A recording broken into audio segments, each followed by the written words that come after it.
Bro YouTuber Seema Raja అలాగే మన కిరా కార్పి వీళ్ళు ఎవరైతే ఉన్నారో రోజు కూర్చుని ఏదో ఒకటి మాట్లాడుతూ అటు వైసీపీ పార్టీ వాళ్ళ మీద కానీ వాళ్ళు చేసే తప్పుల పైన కానీ రోజు ప్రశ్నిస్తూ వాళ్ళ గురించి అంటే గట్టిగా అంటే టంగ్ రైజ్ చేసే ఒక క్యారెక్టర్స్ అని చెప్పొచ్చు వీళ్ళు. సో మరి వీళ్ళు మాట్లాడే మాటలు చాలా మంది వైసీపీ వాళ్ళకి వీళ్ళు శత్రువులుగా తయారవుతున్నారు అనమాట. తాజాగా వీళ్ళపైన ఏదో కేసులు పడ్డాయంట, అవి ఏంటివి? అయితే అంబటి రాంబాబు, సో వీళ్ళిద్దరి మీద అయితే పట్టాభిపురం పోలీస్ స్టేషన్లో కేసు పెట్టడం జరిగింది. ఎందుకంటే మనందరం కూడా సోషల్ మీడియాలో ఎప్పటి నుంచి కూడా చూస్తూనే ఉన్నాం. సో సీమరాజు కావచ్చు, ఆయన ఒక స్క్రీన్ పెట్టుకొని దాని మీద వైసీపీకి సంబంధించిన వాళ్ళ ఫోటోలు పెట్టి ఆయన కూడా వైసీపీ కండువా కప్పుకొని సో వాళ్ళ గురించే నెగిటివ్గా మాట్లాడడం. నెగిటివ్ అంటే వాళ్ళు చేసిన పనులే, తప్పులు చేసినప్పటికీ వాటన్నిటినీ కూడా వేలెత్తి చూపించడం. సో ఇలాంటివన్నీ కూడా చేస్తూ ఉంటాడు. అండ్ కిరా కార్పి, సో ఆయన గురించి కూడా స్పెషల్గా చెప్పాల్సిన పని లేదు. ఆయన ఎప్పుడు ఎవరైనా, ఇప్పుడు రోజా లాంటి వాళ్ళు కావచ్చు, అదేవిధంగా పేరు నాని కావచ్చు, సో వీళ్ళు ఎవరైనా ఇటు ప్రభుత్వాన్ని ఉద్దేశించి ఏదైనా తప్పుడు కామెంట్ చేసినా కూడా, తప్పుడుగా మాట్లాడినప్పటికీ సో వెంటనే రియాక్ట్ అయ్యి ఒక ప్రెస్ మీట్ పెట్టి ఎప్పుడు కూడా వాళ్ళ గురించి మాట్లాడుతూనే విమర్శిస్తూనే ఉంటాడు, ఖచ్చితంగా వేరే చూపిస్తూనే ఉంటాడు. సో వీళ్ళిద్దరి మీద ఇప్పుడు పోలీస్ స్టేషన్లో ఎందుకు కేసు పెట్టారు అంటే, వీళ్ళిద్దరు ఎవరైతే కిరా కార్పి అదేవిధంగా యూట్యూబర్ సీమరాజా ఉన్నారో వీళ్ళిద్దరు కూడా వైసీపీ పార్టీ గురించి తప్పుడు ప్రచారం చేస్తున్నారు.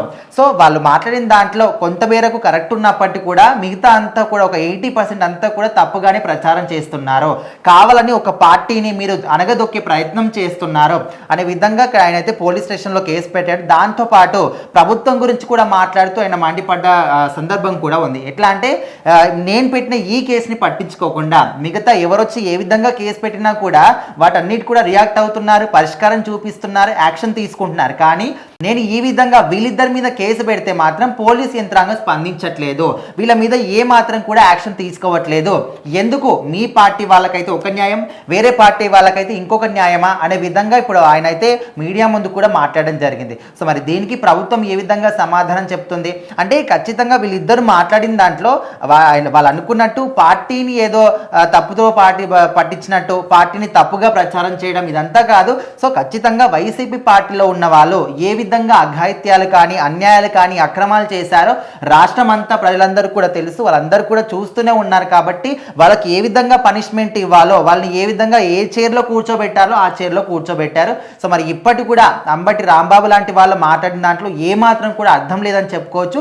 సో మరి వీళ్ళు మాట్లాడుతున్నారు, మీడియా ముందుకు వచ్చి కానీ స్క్రీన్ల మీద మాట్లాడుతున్నారు అంటే ఖచ్చితంగా మాట్లాడతారు. ఎందుకంటే రోజా లాంటి వాళ్ళు, అదేవిధంగా శ్రీరెడ్డి లాంటి వాళ్ళు, పేరు నాని లాంటి వాళ్ళు మీడియా ముందే కావచ్చు, ఒక గుడి వాతావరణం కావచ్చు, ఎక్కడైనా కూడా లెక్క లేకుండా ఎంత పచ్చి బూతులు మాట్లాడారో, ఓన్లీ రాజకీయాల పరంగానే కాకుండా వాళ్ళ ఇంట్లో వాళ్ళ పిల్లల దగ్గర నుంచి కూడా వాళ్ళు చనిపోవాలని చెప్పేసి అక్రమ సంబంధాలు అంటగట్టిన రోజులు కూడా ఉన్నాయి. సో ఈ విధంగా మాట్లాడినప్పుడు అలాంటి వాటిని ఎప్పుడు కూడా మీరు ఎందుకు తెర మీదకి తీసుకురాలేదు? సో వాళ్ళు ఈ విధంగా మాట్లాడినప్పుడు ఓకే, మా వాళ్ళు తప్పు మాట్లాడారని చెప్పి ఎప్పుడు కూడా మీరు ఈ విధంగా కేసు పెట్టలేదే. సో ఇప్పుడు వేరే మీ పార్టీ గురించి తప్పుగా మాట్లాడుతుందని చెప్పి కేసు పెడుతున్నారు. సో ఖచ్చితంగా ప్రజలు కూడా దీన్ని వ్యతిరేకిస్తున్నారు.